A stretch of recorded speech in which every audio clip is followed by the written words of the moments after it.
All right, so are you ready to really nail the IELTS speaking exam? Specifically part one. Yeah, part one is really interesting. It's kind of like the foundation of the whole speaking exam, you know? Yeah, and we've got an expert IELTS instructor here to help us break it all down. So we're going to deep dive into all the secrets and tips to help you boost your score. Awesome. So just to kind of set the stage, the IELTS speaking exam has three parts. Right. What exactly happens in this first part? Well, you can think of part one as your introduction to the examiner. You'll start by introducing yourself, and then you'll answer some pretty straightforward questions about familiar topics. Okay. Things like your hometown hobbies, daily routines, that sort of thing. So it's more like a casual conversation, or is it like a really intense interrogation? It's definitely more casual. It's more of a structured question and answer session. Okay. It's not really a free-flowing discussion, and knowing that can actually help calm those pre-test jitters. Yeah. You can even practice by brainstorming answers to these common topics beforehand. That way you'll feel a lot more prepared and less anxious during the exam. That's a great tip. I think preparation is key. Absolutely. Yeah.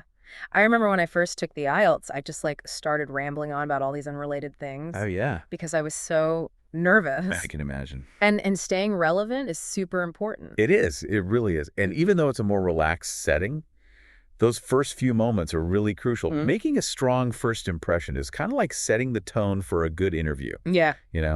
Right. Full sentences, a clear voice, good eye contact. All of these things contribute to projecting confidence. It's like putting your best foot forward. Exactly. You're showing the examiner that you're ready to showcase your English skills. Precisely.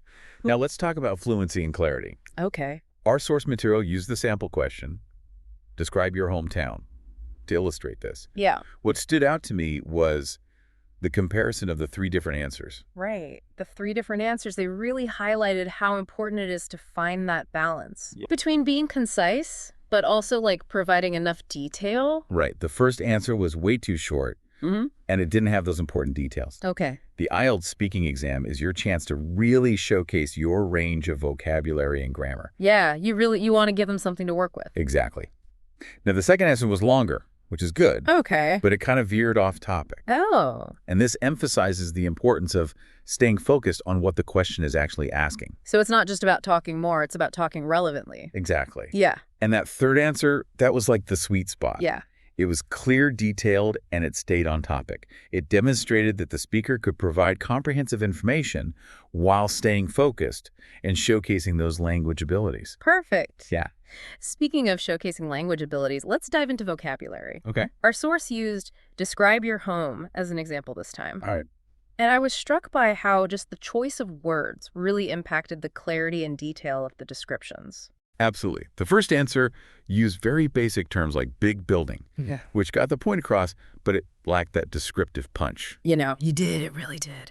The second answer, though, used more vivid vocabulary words like tower block, instead of just a building or mid-sized and open plan, to add specificity. Mm-hmm. It painted a much clearer picture for the listener. Yeah, it's like the difference between saying, I live in a house, Right. and I live in a charming 2-story cottage with a cozy fireplace and a garden filled with sunflowers. Exactly. And there's this point in the source material that I think a lot of test takers can relate to, the fear of forgetting a word. Oh, yeah. Both answers kind of touched on this, but the second answer had a brilliant strategy, just explaining the meaning, Yeah. even if they couldn't remember that exact word. That's such a good tip. It is. Because it can be so frustrating when you know what you want to say, Right. but the word just slips your mind. Exactly. Don't let a momentary lapse throw you off. Yeah. Instead of panicking, try paraphrasing, using synonyms or describing the concept, The goal is to keep communicating effectively and demonstrate your resourcefulness. So it's about finding ways to express yourself, Yes, even if you have to get a little creative. precisely.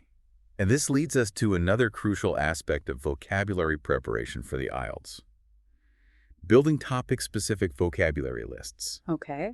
If you know that you might be asked about your home, your work, or your hobbies, having a bank of those relevant words and phrases readily available can make all the difference. That makes a lot of sense. Yeah. Instead of trying to memorize the entire dictionary, you're focusing on the words and phrases that are most likely to come up in your exam. Exactly. It's about working smarter, not harder. I love that. Yeah, it's like having a toolbox, filled with just the right tools for the job. Exactly. Now let's move on to another super important part of the IELTS speaking exam, grammar. Okay. Our source used the question, "What do you like doing in your free time?" to kind of illustrate this point. Okay. What did you think was like the most insightful part of their analysis? You know what really stood out to me was the emphasis on clear communication Okay. over grammatical perfection, Yeah.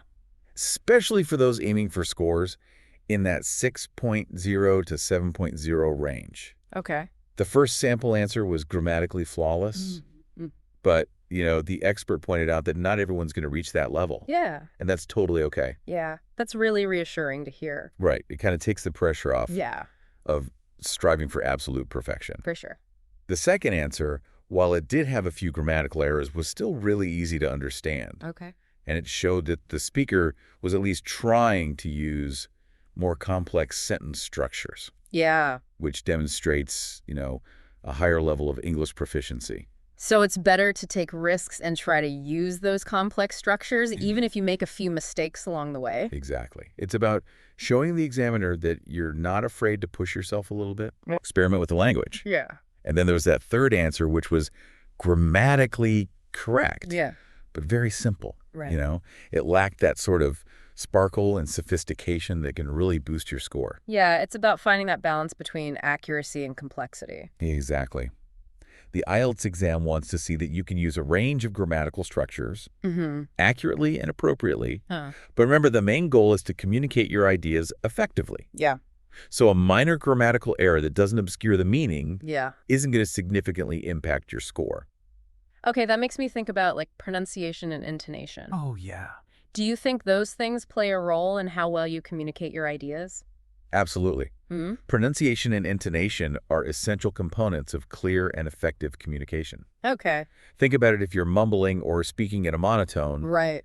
it can be really difficult for the listener to understand what you're saying, Yeah. no matter how grammatically correct your sentences are. It's a really good point. I hadn't even considered that. It's something that a lot of test takers overlook.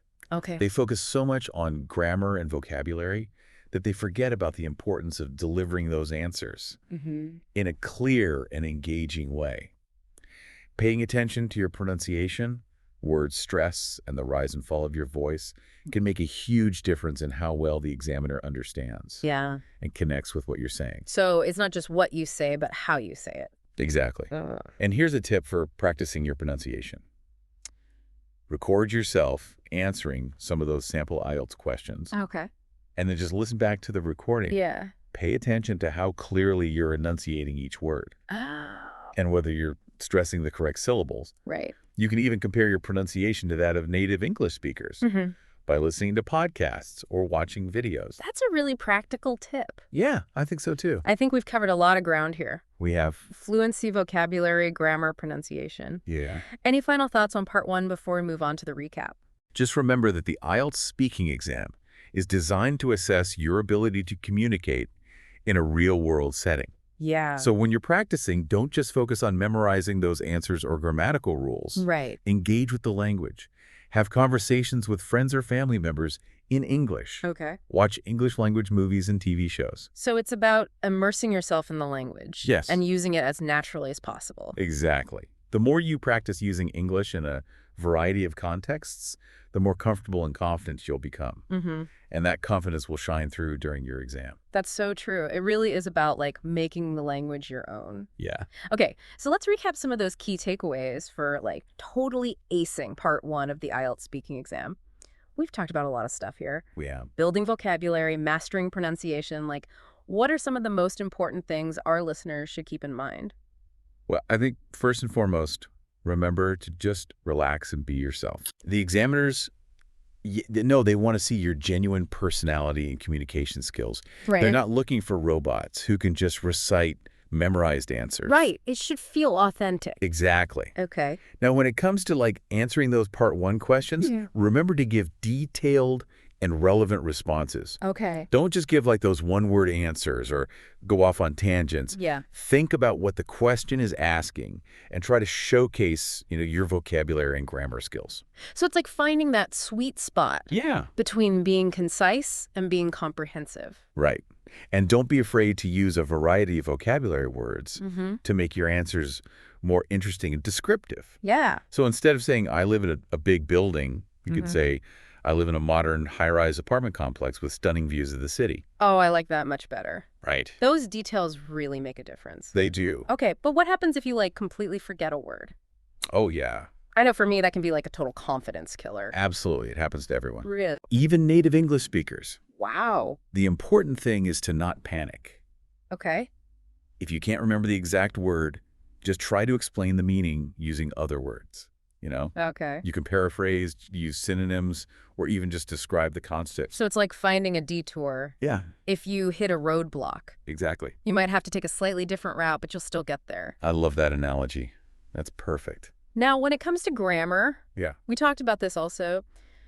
Remember that clear communication is more important Yes. than absolute perfection. It is. So don't be afraid to use those more complex grammatical structures. Right. But don't let like the fear of making a little mistake Yeah, totally paralyze you. exactly. The examiners are more interested in your overall fluency and your ability to convey your ideas effectively. Right. It's about taking risks and trusting your gut. Exactly. And remember, practice makes perfect. Yeah. The more you practice answering those sample IELTS speaking questions, the more confident and fluent you'll become. It's like anything, the more you do it, the better you get at it. Exactly. Our expert left us with a really interesting question for our listeners That- to think about. Yeah. I want you to think about your answers to some of the questions we discussed today. Like, describe your hometown. Describe your home. What do you do in your free time? What details could you add to really make those answers stand out? What vocabulary would showcase your experiences and knowledge? That's such a great challenge. I love that. I think so too. Awesome. Well, we hope this deep dive has given you the tools and the insights you need to approach part 1 of the IELTS speaking exam with confidence. Yes. Good luck, and may your voice be heard. And remember, if you have any questions or want to share your own tips and strategies, just leave a comment on our website. We love hearing from our listeners. Until next time, happy learning